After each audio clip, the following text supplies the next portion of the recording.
Welcome everyone, I'm Spiro. Thanks for tuning in. There's a lot going on and a lot to cover, but in this report I'd like to specifically focus on one of the major changes coming our way as we transition into the Great Reset and the new digitalized system of control, and that is digital IDs. A topic we have covered here on the show previously. I'll leave links for some in-depth reports on that regarding the UN's work with the Gates Foundation and ID 2020, among many others, to establish a digital identity and birth registration for everyone on the planet under Sustainable Development Goal 16.9, which is part of the UN's 2030 agenda.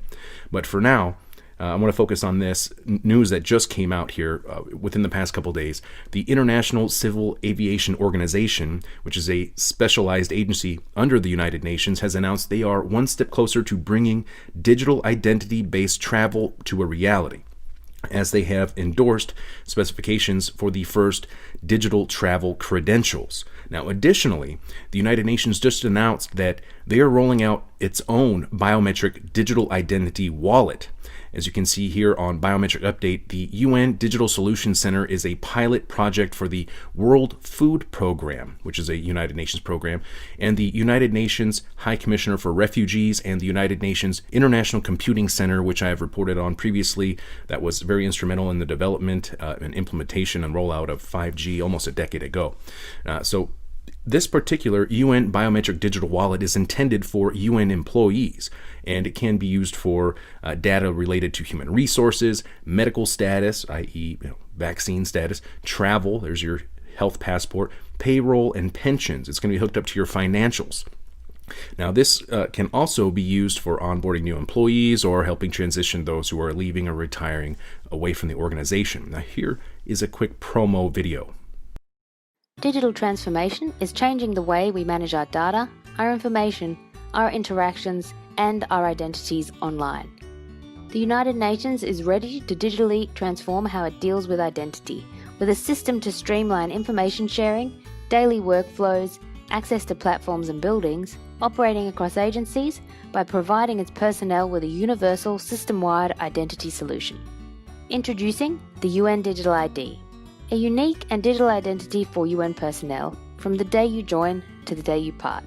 All of your personal, HR, medical, travel, security, payroll and pension data in the palm of your hand, giving you full control on what you share and with whom.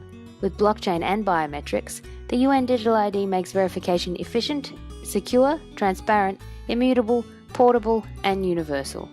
It's been piloted by different agencies and the UN Pension Fund, where they've replaced current manual processes with certainty for who and where pension recipients say they are at any given time.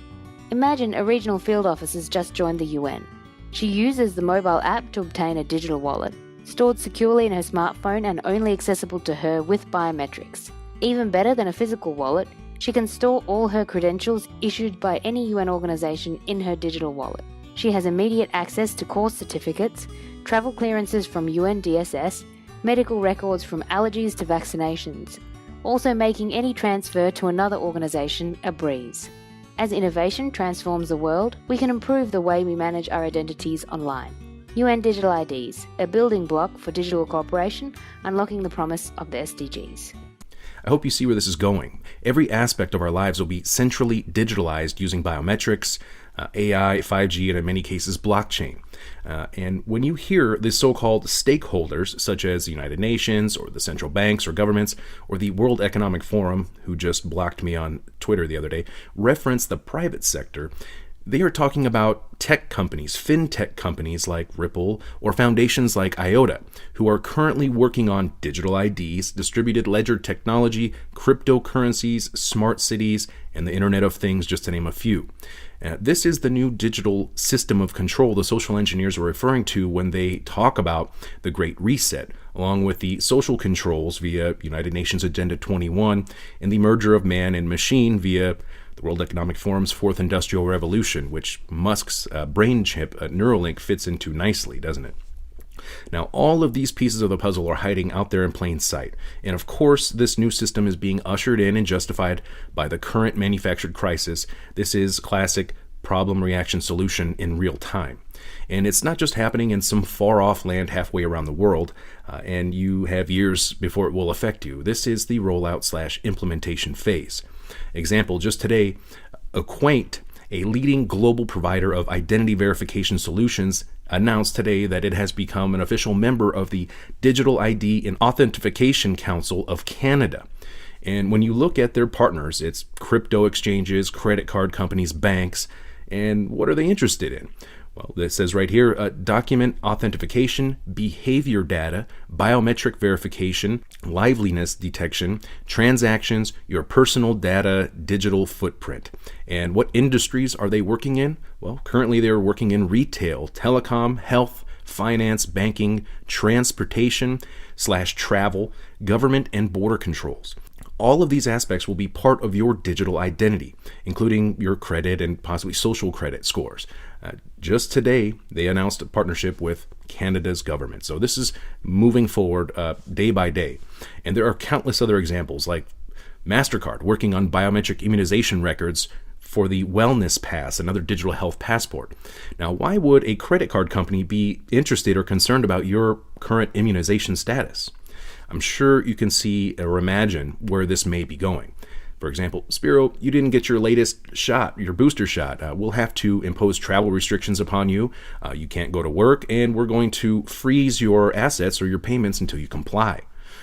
Is that really too far off? Because it certainly seems that they're setting up the framework for a coercion scheme just like that. They may not have to mandate anything after all if they can encourage you to obey. Now, although we are seeing more talk about restrictions on those who do not comply, for example, for going to pubs or restaurants or even to their places of work, this is in the news this week out of the UK. Now, unfortunately, that's all the time I have for this one. Remember, this manufactured crisis isn't going away by itself. The amount of tyranny people will live under is the exact amount people will tolerate. And the United Nations is making big moves along with a lot of other companies right now heading towards this new digital system of control. I'm Spiro. Thanks for watching.